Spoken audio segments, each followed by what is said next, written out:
맡은 강의가 예배에 대해서죠. 우리 근본주의 성서침례교 예배에 대해서인데, 제가 이렇게 그 목사님들 강의도 하시고 또 저녁에 또 설교도 하시고 이렇게 들은 것을 볼 때 거기에 다 나온 것 같아요. 예, 예. 우리 첫날 저녁에 이동수 목사님 복음에 대해서 쫙 했습니다. 둘째 날 저녁에 우리 김창환 목사님께서 자신을 돌아보고 정결케 하는 그런 어떤 메시지의 내용이 있었습니다. 그 예배를 통해서 우리를 돌아보게 되지 않습니까? 그래서 대신 다 해주셔서 뭐 할 것도 없을 것 같아요. 저는 그래도 제 생각에 이제 파장이니까 대충 하면 안 되겠나 이런 생각이 들었었는데, 어젯밤에 제가 기도하는 중에 주님께서 제게 마음속으로 말씀하시기를, 그래도 이 말은 꼭 해라 하는 그런 메시지가 있어서 이렇게 잠시 말씀을 나누도록 그렇게 하겠습니다.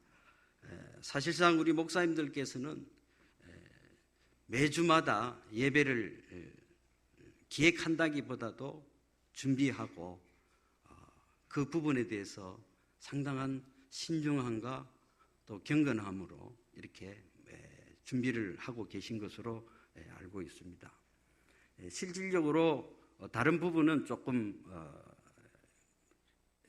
폭이 넓다고 이렇게 이야기할 수 있겠습니다만은, 이 예배 부분은 매주마다 구체적인 이런 현실에 부딪히는 목회의 한 부분이 아닌가, 저는 그렇게 개인적으로 생각합니다. 그래서 사실상은 제가 조심스럽기도 하고, 또 각 교회마다 예배의 형태가 조금씩 다를 수 있기 때문에 혹시 제가 또 잘못 이야기해서 또 문제가 생기면 어떡하나, 이런 이제 여러 가지 고민도 이렇게 많이 했었습니다. 그래도 이번에 친교의 주제가 기준이니까 기준을 잘 이루어 가려고 하면 하나님의 말씀의 기본으로 돌아가는 것이 마땅하지 않는가, 저는 그렇게 생각합니다.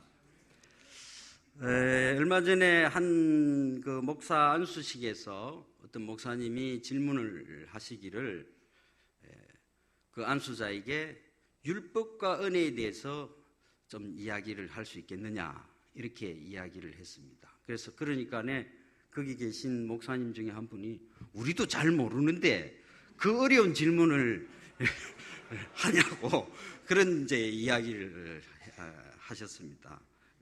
사실상은 이제 참 다 알고 있지만 그것을 표현을 하는 것은 쉽지가 않죠.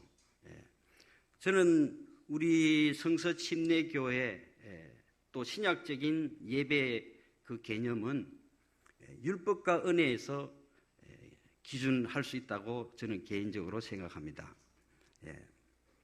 사실상 이 예배의 부분은 참 하나님 앞에 서는 부분이기 때문에 지음하기도 하고, 그 내용들이 또 음중하기도 하기 때문에 사사로이 우리가 할 수 없는 이런 부분이 아닌가, 그렇게 생각이 듭니다.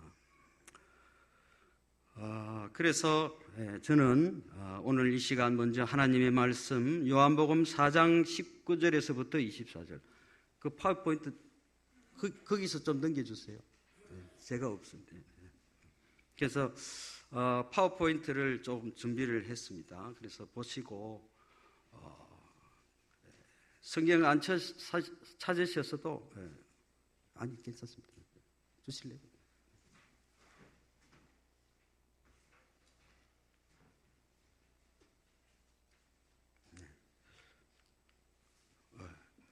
자, 우리 같이 한번 읽어보겠습니다. 시작.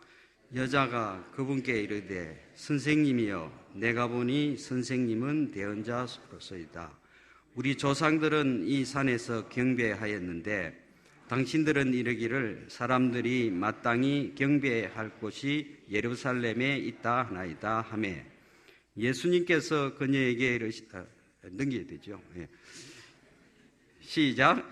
예수님께서 그녀에게 이르시되 여자여 내 말을 들으라.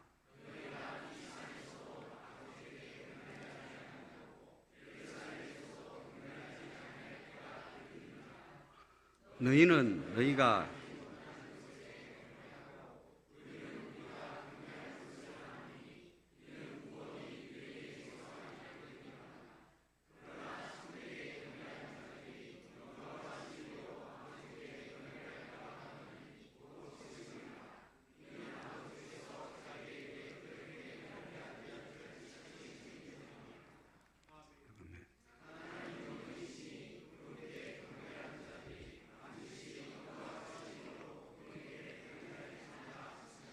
아멘. 잠시 기도하겠습니다. 걸어가신 우리 하나님 아버지, 저희들을 구원해 주시고 또 귀한 사명을 주셔서 부족하고 또 연약하지만 주님께서 저희들을 날마다 붙드셔서 하나님의 뜻을 이루어갈 수 있도록 저희들을 이끄시는 아버지의 손길을 인하여 감사를 드리옵나이다. 이 시간 또 저희들이 하나님의 말씀을 통하여 하나님의 음성들이 우리 마음속에 귀에 들려지게 하시고 심어지게 하셔서 하나님 앞에 더욱더 귀한 예배를 이루어갈 수 있도록 주께서 인도하여 주시옵소서. 이 시간을 주께 의뢰하옵고 우리 구주 예수 그리스도의 이름으로 기도하옵나이다. 아멘. 예.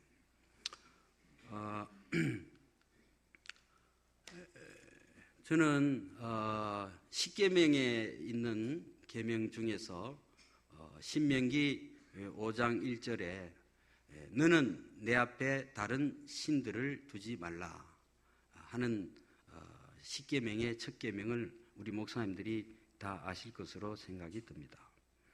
너는 내 앞에 다른 신들을 두지 말라. 아주 강경하게 경고성, 명령성이 여기에 다 포함되어 있는 그런 의미로 표현되어 있습니다. 이 말의 뜻을 저는 세 가지로 이렇게 생각을 해봤는데요. 그 첫 번째 뜻은 하나님만 섬기라는 뜻이에요. 두 번째로는 우상을 섬기지 말라는 뜻입니다. 세 번째로는 우상을 섬기면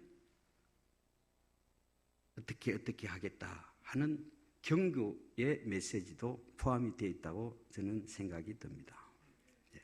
너는 내 앞에 하나님께서 이렇게 말씀하지 아니하셨습니다. 너는 내 앞에 다른 신들을 두지 마라 이런 의미가 아니라고 생각이 듭니다.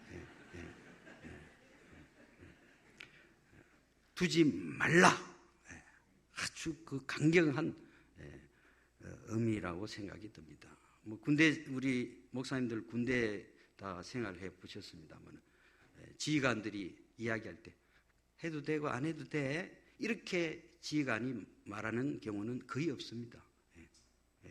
분명합니다. 그래서 몇 시까지 어느 장소에서 어떻게 해서 딱 준비를 하도록 강경하게 군인들을 지휘를 하게 됐죠. 저는 다윗이 죽기 전에 소원이 하나님의 성전을 건축하고 죽는 것이 소원인 것을 성경에서 우리가 볼 수가 있습니다. 그래서 그런 마음을 품고 자기가 성전을 건축하려고 했지만 하나님께서 그 아들 솔로몬에게 성전을 짓게 이렇게 허락해 주시고 아주 아름다운 하나님의 성전을 지었던 것을 보게 됩니다. 그래서 그 성전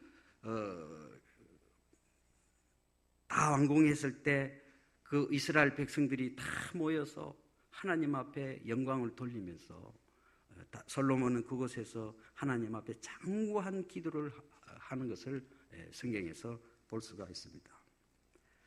그렇지만 솔로몬이 갈수록 변질되어지고 타락하게 되어서 많은 후궁들을 두고 또 그 후궁들이 이방 여인이 왕궁에 들어오게 되고 그 여자들이 그 솔로몬의 정신을 흐리게 하고 그 이스라엘이 우상으로 전락하는 길로 빠지게 되는 것을 우리는 볼 수가 있습니다.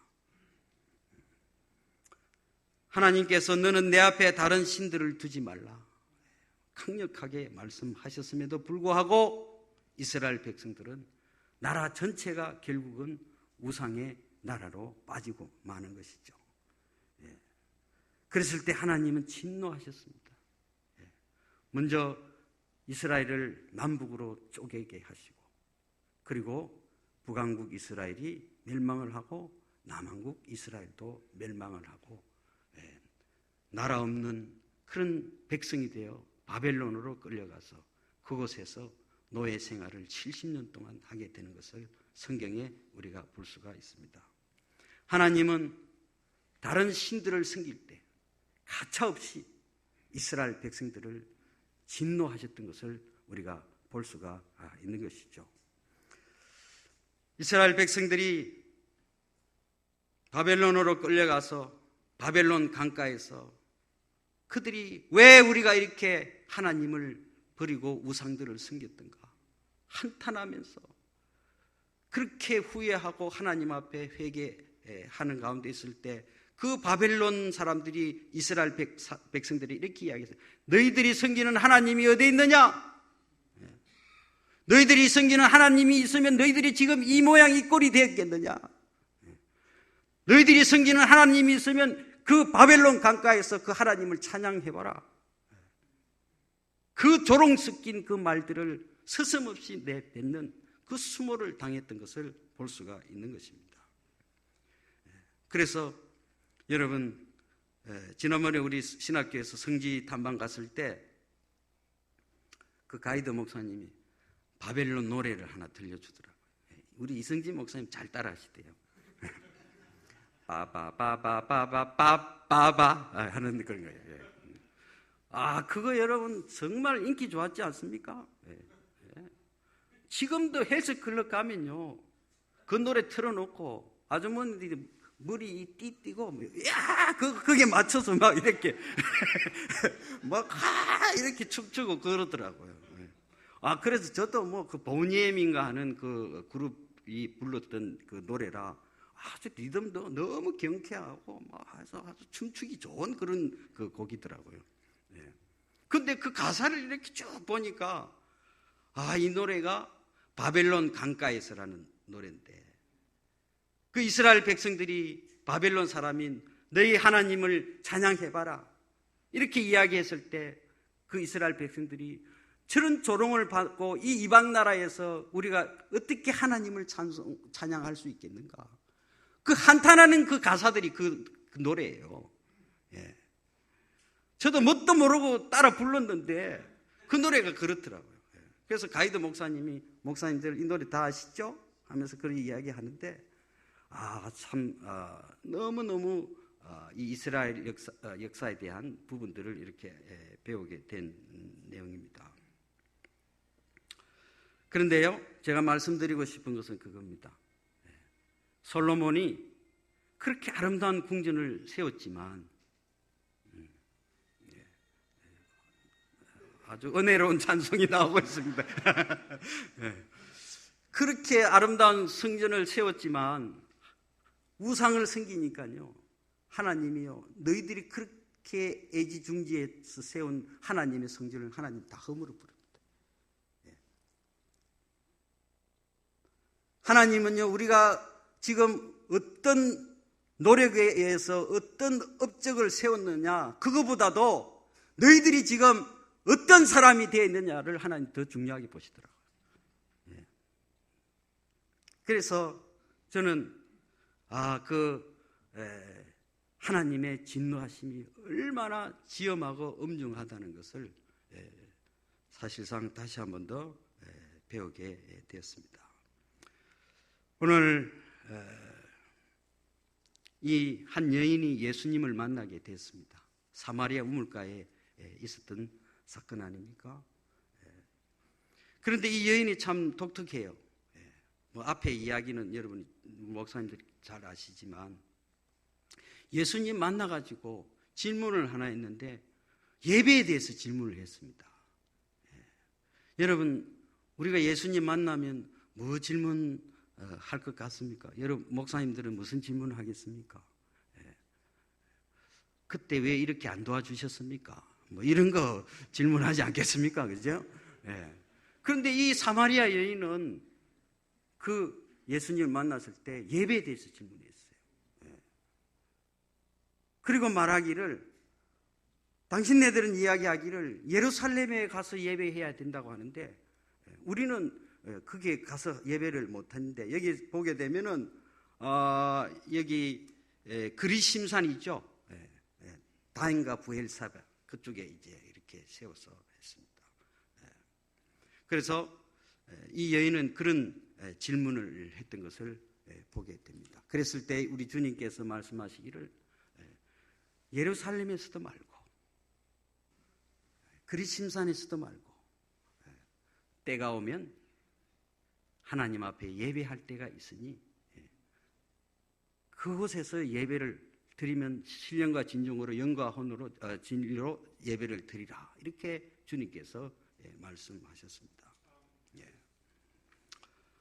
뒤에 조금 더 구체적으로 말씀을 드리겠습니다만은 성경에 보게 되면 최초의 제사 가인과 아벨의 제사를 우리가 생각해 볼 수가 있습니다. 가인은 하나님 앞에 예물을 드렸으나 하나님이 받지 아니하셨고 아벨은 하나님이 받으셨다고 성경에 기록하고 있습니다. 가인은 땅을 가는 자, 그 땅을 가는 자의 원어의 의미는 땅을 섬긴다라는 뜻이 있다고 합니다. 창세기 3장 17절에 보게 되면은 땅은 너로 인하여 저주를 받았고 하는 말씀이 있습니다. 어떤 분들은 뭐 이런 여러 가지 뭐 왜 받고 안 받았느냐 이야기들이 많이 있습니다. 이건 이제 이런 이제 설들이 있다는 것이죠. 그래서 땅을 가는 동물의 대표적인 것이 소 아닙니까? 그렇죠?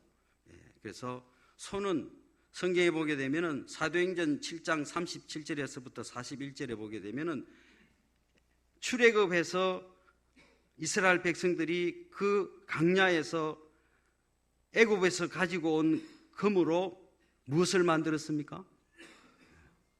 금송아지를 만들었습니다. 그것에 희생물을 바치며 자기 손으로 만든 것을 성경에 보면 기뻐했다 그랬습니다.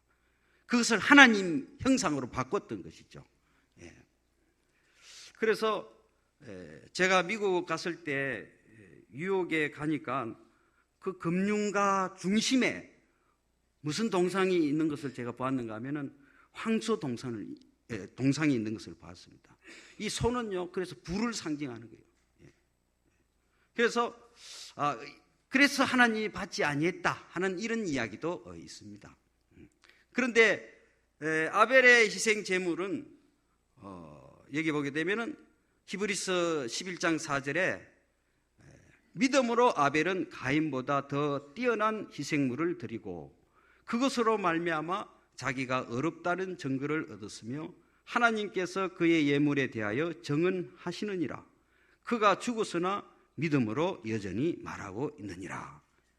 아벨에 대해서 이렇게 말씀하고 있습니다.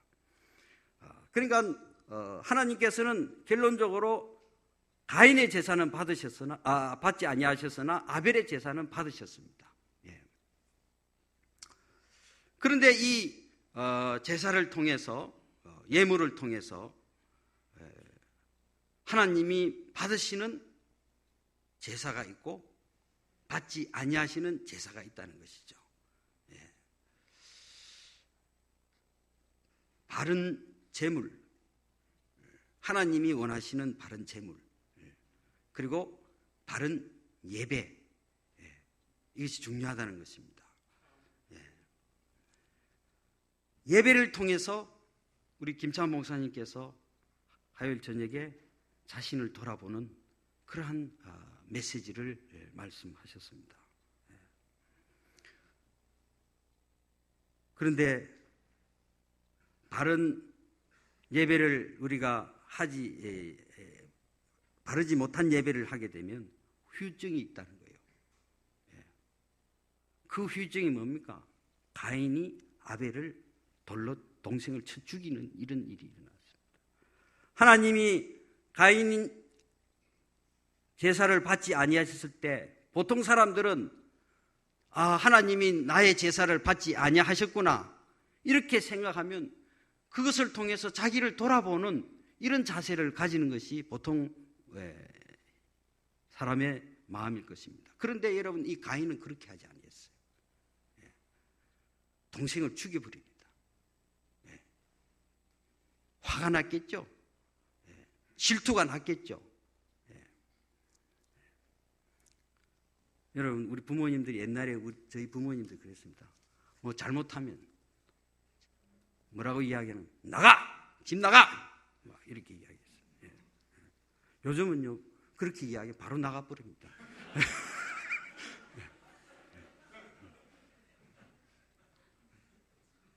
또 어떤 부모는 또 화가 더 나가지고 나가 죽어! 이랬는데 바로 죽어버립니다. 절대 여러분 그런 말을 하면 안 됩니다. 부산에서 며칠 전에 뉴스에 나왔는데 한 초등학생이 유수를 쓰고 자살을 했어요. 초등학생이 유수를 쓰고 자살을 했습니다. 부산에 가서 자꾸 그런 일이 나는지 모르겠어요. 그 유수 내용이 이렇습니다. 너무 살기가 힘들고 괴롭다. 뭐 이런 거예요. 스스로도 죽는 시대입니다, 지금. 나가 죽으라는 소리 절대 하면 안 돼요.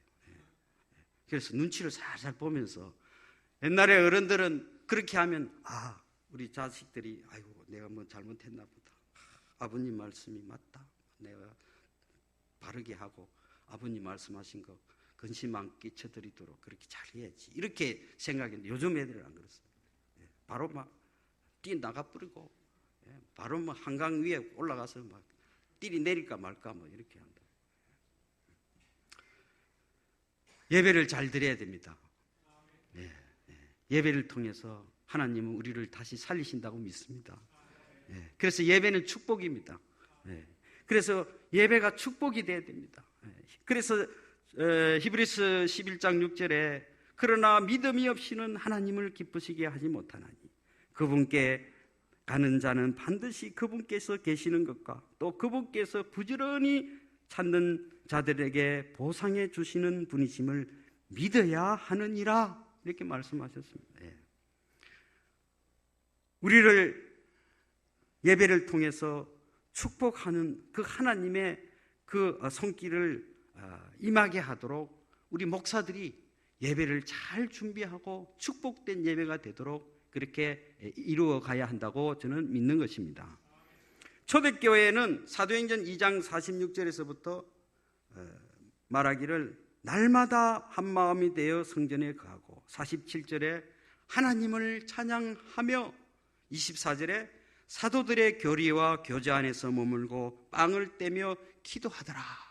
이렇게 거의 매일 모여서 하나님을 찬양하고 하나님의 말씀을 듣고 또 교회 안에서 빵을 떼며 합심해서 기도했다고 성경은 말씀하고 있습니다.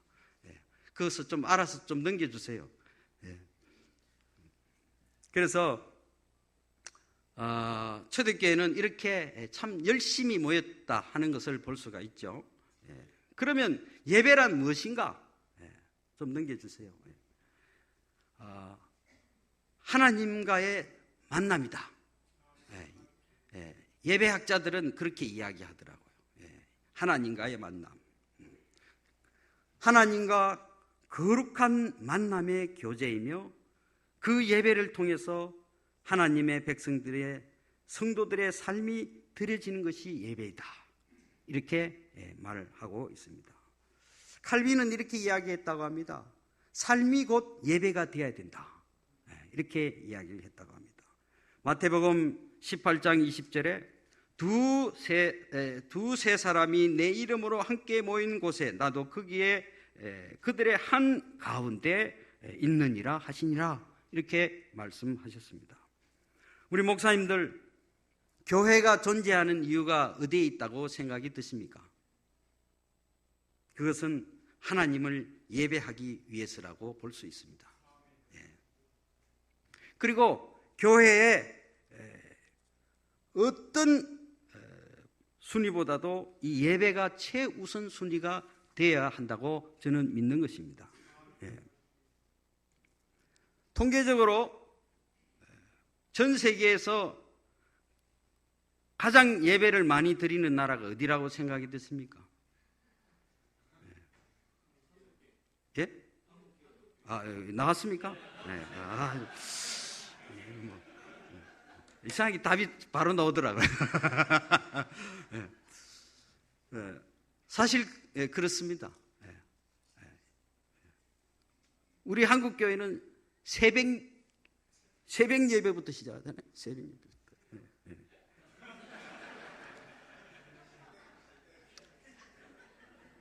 넘어가겠습니다. 그 다음에 수요 예배, 금요 철야 예배, 구역 예배, 40일 특별 새벽 예배, 돌잔치 예배, 한감 예배, 개업 예배, 폐업 예배도 있다 그래요, 요즘. 요즘 또 이런 것도 있다 그래요. 성도들이 새 차를 한 대 뽑았는데 목사님 와서 기도해주고 예배 좀 드리달라 그래요. 새차 예배. 너무 뭐든지 다 예배에 갖다 붙이는 거예요. 여러분, 우리 목사님들 잘 아시겠습니다만은 예배와 집회와 기도의 구분이 필요합니다. 뭐든지 다 뭐 예배로 이렇게 생각하는데, 그래서 그 예배에 있어서 비복음적이고 비본질적인 예배 요소를 좀 제거를 해야 된다고 저는 믿습니다. 자, 그러면 비복음적이고 비본질적인 예배 요소가 뭐냐? 제가 나중에 결론은 나중에 말씀을 드리겠습니다만은, 예를 들면 주기도문이죠. 주기도문. 그 다음에 사도신경이죠. 그 다음에 예배 시간에 알랄랄랄랄라 하는 방언이죠. 그 다음에 기도원에 가면은 꼭 시작하는 게 있습니다. 주여 삼창 크게 부르고 통성 기도하고, 그리고 축도입니다.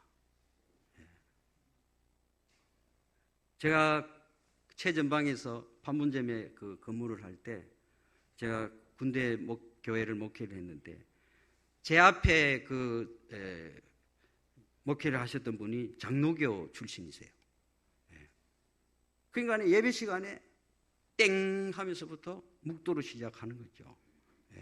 그 다음에 사도신경하고 뭐 주기도문하고 또 그 다음에 끝날 때 뭐 이렇게 해서 축도를 하고 이렇게 끝나더라고요. 제가 딱 그 부임해가지고는 완전히 성서침례 교회식으로 다 바꿨습니다. 아멘도 안 하시네요. 그래서 그 군인 가족들도 예배에 다 참석하시거든요. 지휘관 부인들 있죠. 대대장님 부인도 참석을 했어요.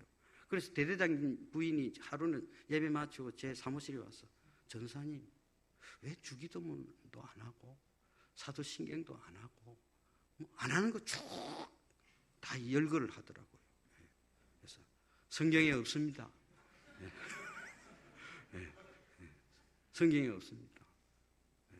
그 주기도문 뭐 사도신경 그거 애우느니 우리 병사들 오전에 철책 근무하고 전부 잠자는 시간에 1시간 정도까지 교회까지 걸어와서 하나님 앞에 예배하려는데 자기 입으로 하나님 앞에 기도하게 한번 하는 게 더 의미 있다. 제가 그렇게 이야기했어요.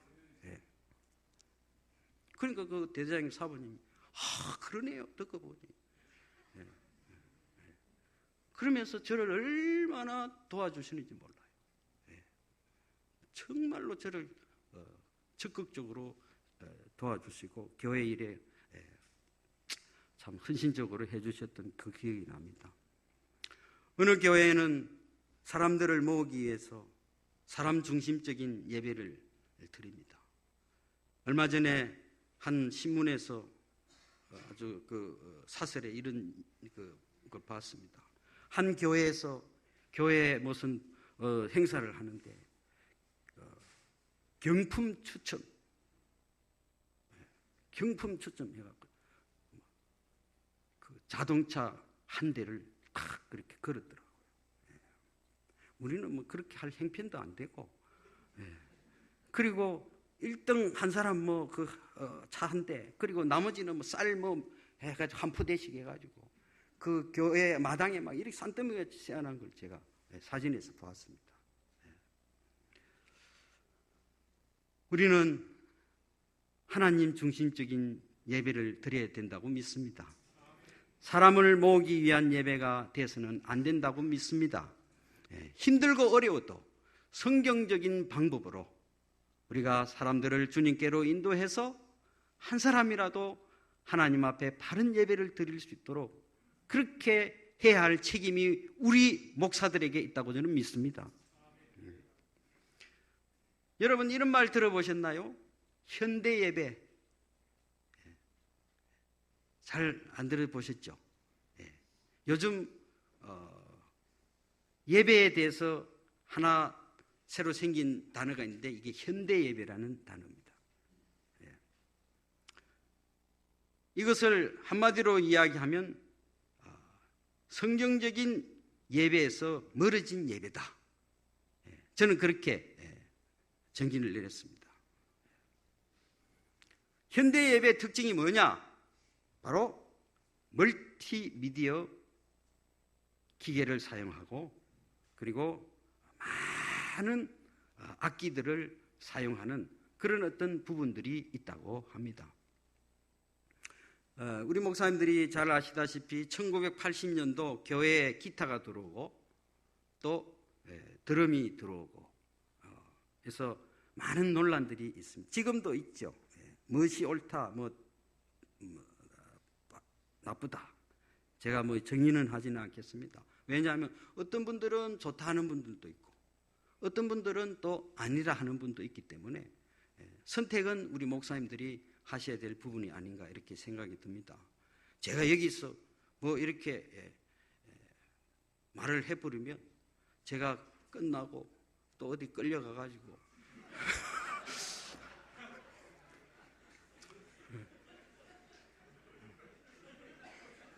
또 이 현대 예배의 특징은 1990년도에 바로 CCM이라는 것이 들어오게 됐죠. 또 복음성가도 들어오고. 그래서 CCM 직원도 말이 많습니다.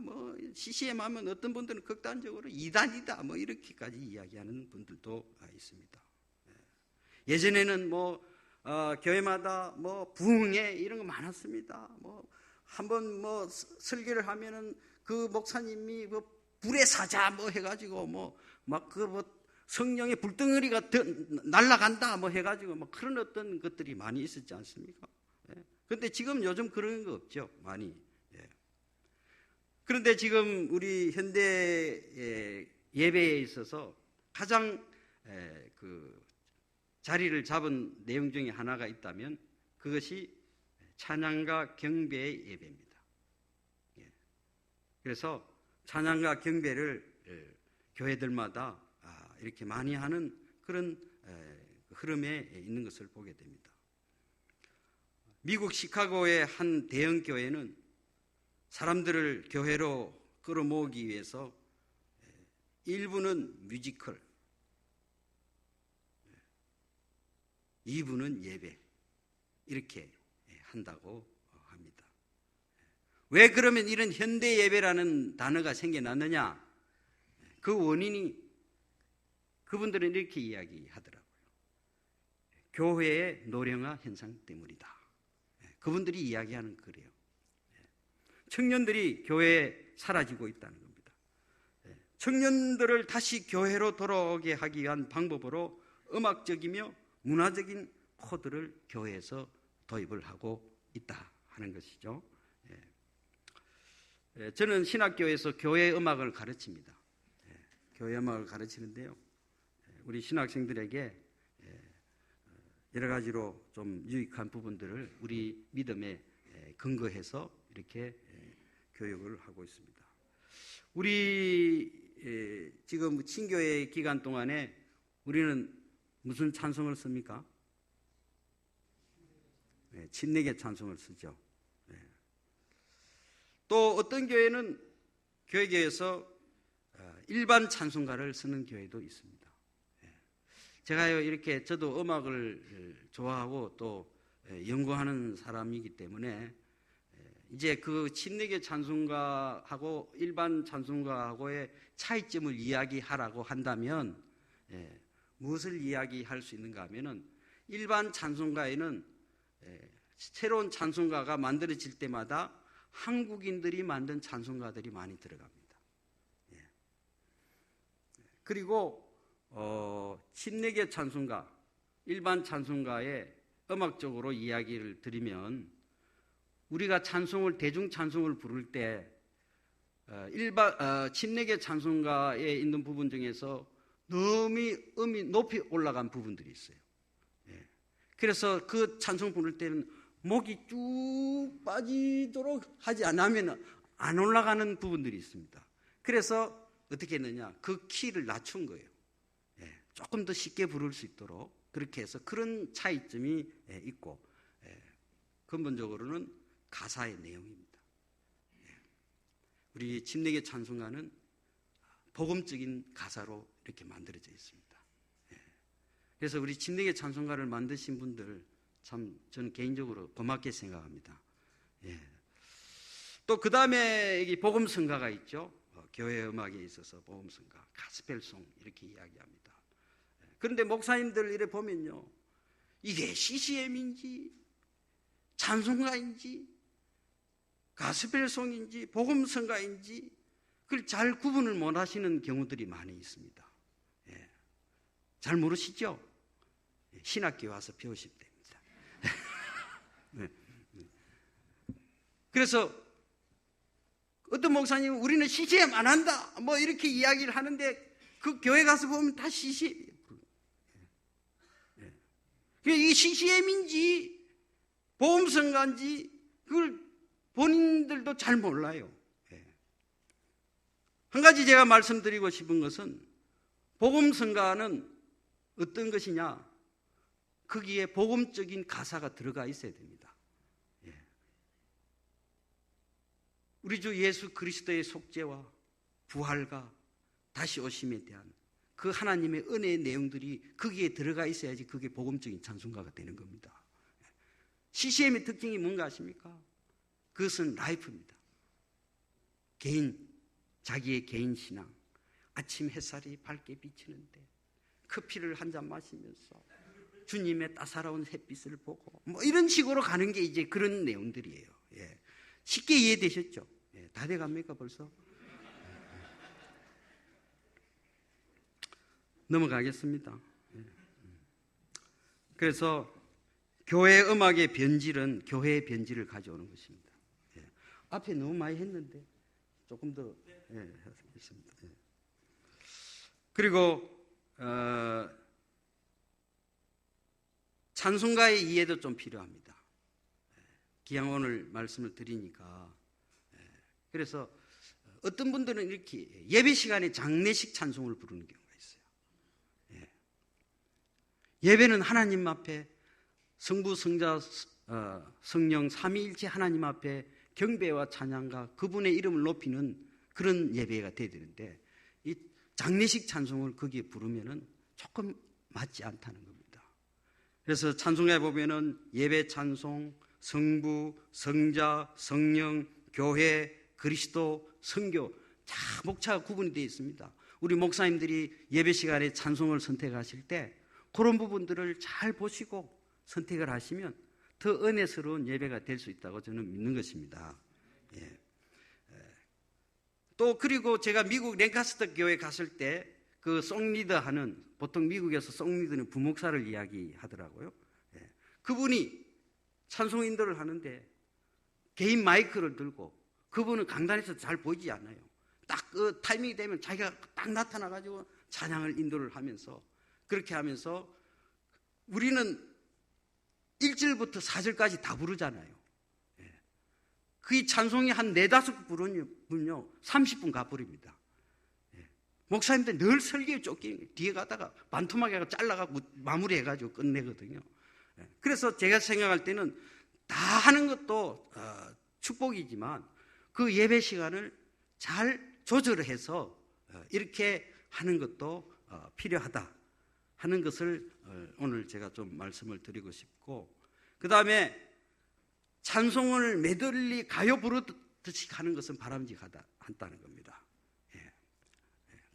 그 관광버스 안에서 막 으쌰 으쌰 으쌰 이런 식으로 찬송을 부르서는 그건 안 된다는 겁니다. 예. 그러면서 또 찬송을 부르면서 어떤 경우 1절 부르면서 일어서서 자리 정돈을 하겠습니다, 뭐 이렇게 하는 경우들이 많이 있어요. 예. 그거 별로 안 좋습니다. 또 어떤 분들은 찬송이나 부릅시다, 뭐 꼭 할 거 없어가지고 막 그냥 찬송이나 부릅시다, 뭐 이렇게. 이거 안 됩니다. 예. 어느 교회 갔는데요, 찬송을 부르는데 이건 뭐 돗대기 시장이에요. 예. 그 사람이 입에 호각을 불고 찬송 부르자 왜 하면서 옆에서 또 한 사람은 자기 교회 깃발인가 봐, 깃발 들고 옆으로 갔다가 막 휘젓고 다니는 거예요. 예. 그러니까 또 앞에 있던 어떤 부인들이 나와가지고 또 살풀이 또 춤을 치고 막 그렇게 해요. 정신이 하나도 없습니다. 이게 뭐 예배인지 뭔지 뭐 데모하는 건지도 모르겠고. 복장도 중요하죠. 예배 때 복장, 가운. 명성교회 김상원 목사 그분이 아들에게 담임 목사직을 물려줄 때 보셨습니까? 뭘 입혀주던가요? 그 가운을 입혀줍니다. 제가 그 성경에서 좀 추측을 해봤습니다. 좋은 면으로 추측을 해봤는데 엘리야가 엘리사에게 겉옷을 줬잖아요. 그래서 그걸 비스무리하게 해가지고 그렇게 한 거 아닌가 이런 생각이 듭니다. 선곡도 중요합니다. 또 어떤 교회는 스타 연예인을 초청해가지고 간증하면서 예배를 드린대요. 그 연예인이 나 같은 죄인 쫙 부르고 하나님이 나를 구원해 주신 것에 감사해서 그렇게 이렇게 하더라고요. 그런데 목사님이 또 웃겨요. 히트곡 한 곡 부르세요. 이러는 거예요. 막 목사가 부추기는 거예요. 여기까지 왔는데 다 그 동네 사람들 여기 얼굴 보러 와서 그 노래 한 곡 들으러 왔는데 한번 부르세요. 그러니까 바로 막 저 푸른 초원이에 막 이렇게 나가는 거예요. 이 예배인지 뭔지 헷갈립니다. 결론을 이제 내겠습니다. 저는 예배에 있어서 예배학자들이 이야기하는 예배는 어떻게 이야기하는가 하면 하나님의 말씀과 주의 만찬이 있어야 된다고 이야기합니다. 말씀 중심, 하나님의 말씀, 예수 그리스도의 속죄와 부활, 그것이 예배 속에서 반드시 있어야 된다고 하는 것입니다. 우리 한국교회는 기복주의 설교가 너무 많습니다. 그래서 어떤 성도가 그랬답니다. 예배 드리는 중에 오늘 예배 오셨네요. 그러니까 그분이 이렇게 이야기했습니다. 전에 예배 한번 빠졌는데요, 이상하게 사고가 나가지고 그래서 왔다고 그런 거예요. 그러니까 그 이야기를 하는 또 그분이 이렇게 이야기하는 거예요. 그렇죠? 나는 예배 안 빠지니까 하나님 물질을 막 부어주신다는 거예요. 예배 참석하는 이유가 이렇습니다. 이게 기복주의적인 예배죠. 우리의 노력이나 정성에 의해서 드려지는 예배가 아닙니다. 우리 주 예수 그리스도의 십자가의 공로로 드려지는 예배가 되어야 되는 것입니다. 그래서 저는 우리 근본주의 예배는 다 넘기고, 예배는 이제는 어디선지 가능합니다. 우리 주님이 그렇게 만드셨습니다. 우리 선배 목사님들, 저는 잘 모르지만 개척하실 때 땅이 어디 있었습니까? 땅 빌려가지고 그 바닥에 가마떼기 놓고, 강대상은 라면 박스, 사과 박스 이거 몇 개 쌓아가지고 하고, 그 위에 텐트 치고 빌려서 그곳에서 교회를 시작하고, 그렇게 해서 영혼들을 군용했다고 저는 알고 있습니다. 십자가의 사건이 없었다면, 잘 들어보십시오, 주님께서 십자가를 돌아가지 아니하셨으면 지금은 이 여인이 이야기했던 것처럼 다 예루살렘에 가서 예배해야 됩니다. 참 신기합니다. 하나님께서 그 성전을 허물어 버렸습니다. 우리 주님 십자가의 사건을 통하여. 성전이 허물지 아니했으면 지금도 이스라엘은 제사를 드렸을 것입니다. 그리고 율법을 준수하고 그렇게 했을 것입니다. 요한복음 2장 19절에 예수님께서 그들에게 대답하여 이르시되 이 성전을 헐라 사흘 안에 내가 그것을 일으켜 세우리라 하시니 그랬습니다. 더 이상의 제물과 더 이상의 제사가 없는 것입니다. 예수 그리스도로 말미암아 다 끝이 났습니다. 이제는 우리가 신령과 진정으로 영과 진리로 우리 주 예수 그리스도 앞에서, 하나님 앞에서 삼위일체 하나님을 예배하는 신약적 예배로 우리가 바뀌어졌다는 이 분명한 사실을 우리가 알고 하나님 앞에 예배 드려야 하는 것입니다. 예배 속에서 더 중요한 것은 그 영과 진리로, 여기서 영은 성령을 이야기합니다. 그 예배 속에서 성령 하나님께서 운행하시는 그 인도하심의 그 역사가 그 예배를 통해서 하나님 앞에 드러나야 한다는 것입니다. 그럴 때 성도와 하나님과의 그 인격적인 만남의 예배가 이루어질 수가 있는 것입니다. 그래서 어디서든지 장소에 불구하고 영과 진리로 예배하는 우리 예배가 되어야 하는 것입니다. 예전에 예배를 본다 하니까 어떤 목사님이 무슨 소리냐, 예배를 드리는 것이지 이랬습니다. 그런데 예배 드리는 것이 맞습니다. 그런데 요즘은 어떻게 바뀌는 것 같습니까? 예배를 한다로 바뀝니다. 예배를 한다. 장로교에서는 교회를 성전으로 생각합니다. 제가 이 말씀을 안 할 수가 없습니다. 요즘 그 길가에 가다 보면 뭐 교회 이름, 뭐 기도원 이름 보면은요, 영생재단 그래놨어요. 보셨죠? 그 다음에 또 성리재단, 또 어떤 분들은 우리 가정의 재단을 많이 쌓아야지 우리 가정이 복을 받는다, 이렇게. 어떤 분이 교회 와서 기도합니다. 이렇게, 주님, 제가 세상의 모든 것을 버리고 주님의 이 재단 앞에 나왔습니다. 여러분, 이 내용에 대해서 어떻게 생각합니까? 제사를 주님이 다 이루셨는데 왜 그게 재단이 됩니까? 여러분, 가톨릭 예배, 저는 초등학교까지 성당에 다녔습니다. 가톨릭 예배 미사라 그러죠. 거기는 하체스를 믿습니다. 그렇죠? 실제로 그것이 주님의 피고 몸으로 믿습니다. 그건 잘못된 거예요. 왜 주님을 매 죽이냐 말이죠. 이 완전히 다른 복음입니다. 이거는 완전히 다른 복음입니다. 그리고 보세요. 그 사람은 그들은 제단으로 생각하잖아요. 그리고 그 옷을 보십시오. 완전히 구약적인 옷입니다. 향을 피우고 촛불을 피우고 그런 것이 다 그런 의미죠. 그런데 여러분, 일반 기독교 안에서도 목사들이 잘 모르니까 지금 이게 섞여 있는 거예요.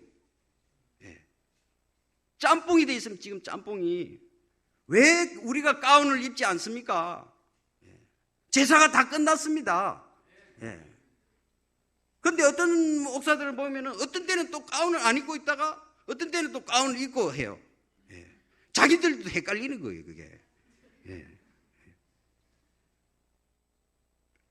축도죠, 축도. 그래서 저는 이렇게 생각합니다. 우리 성서침례교회 근본주의 교회 예배는 성경적이지 아니한 예배 요소들을 우리 다 빼야 됩니다. 그리고 또 한 가지는 성경적이지 아니한 예배 요소들을 만들지 말아야 됩니다. 성경에 없는 것을 만들기 시작하면 거기에서부터 변질이 시작되는 겁니다. 그래서 저는 근본주의 성서침례교회 예배, 구약적 제사의 개념에서 신약적 은혜의 복음의 예배로 바꾸는 그 기초가 되어야 되는 것입니다. 예수 그리스도의 십자가의 사건 중심으로 구원의 은혜에 감사하며 우리 주님께서 부활하신 것을 예배하고 주의 만찬을 통해서 우리 주님의 그 속죄와 다시 오심, 이런 것들을 이렇게 우리가 시행을 해야 하는 것입니다. 그래서 왜 우리가 구약적인 예배에서 신약적인 예배를 드리고 있는지 분명한 성경적인 근거를 가지고 우리가 예배를 인도해야 하는 것입니다. 그래서 저는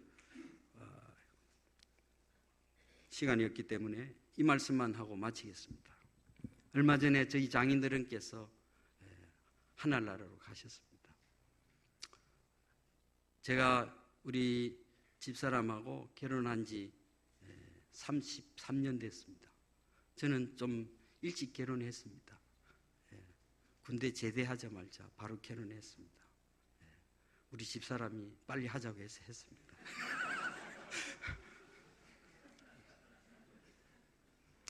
우리 이태병 목사님이 버스 타고 가면서 아직 팔팔하게 젊은데 벌써 손녀 있다고 그게 축한지 모르는지 모르겠어요.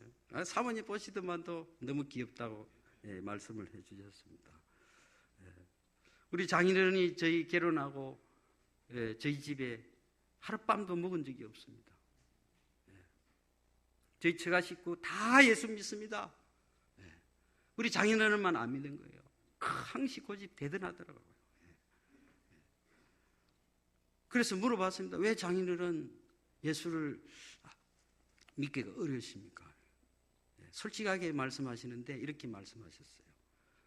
마음이 안 열린다 그래요. 그래서 가족들이 계속 기도했습니다. 우리 장모님이 편찮으셔서 부산에 내려오셔서 제가 6개월 동안 모셨습니다. 정성을 다했습니다. 부산의 맛집 다 모시고 다니면서 돈은 제가 안 냈습니다. 정성을 다했습니다. 아침 3세끼 따신 밥으로 따뜻한 국물을 끓여가지고 정성을 다했습니다. 주일마다 예배 참석 안 할 수가 없지 않습니까? 저희 집에 있는데. 그래서 하여간 예배 참석했습니다. 한 4개월쯤 지났나요? 제 마음속에 부담이 왔습니다. 사이가 그래도 목사인데 예수 이렇게 6개월 동안 있게 될 텐데 그동안 어떤 식으로든지 예수님 믿었으면 좋겠는데 제가 기도했습니다. 하루는 제가 작정을 했어요. 하나님, 오늘 예배에 우리 장인어른은 꼭 예수 믿게 해달라고 설교를, 복음적인 설교를 준비했습니다. 제가 기도하고 강단에서 크게 외치고 외쳤습니다. 그리고 머리를 다 숙이게 했습니다. 예수 믿기 원하시는 분 손 드십시오. 손을 들었을까요? 안 들었을까요? 손을 어떤 것 같으면 이렇게 들잖아요, 사람들이. 들고 싶어도. 그런데요, 어떻게 들은 거 아십니까?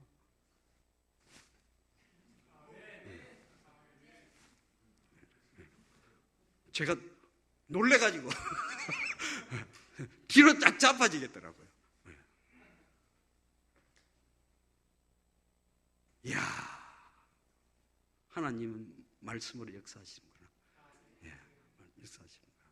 그리고 예배 끝나고 제 사무실에서 구원 상담을 쫙 했습니다. 예수 믿으시겠습니까? 뭐라고 말씀하십니까? 내가 이러려고 손들었지. 그랬죠.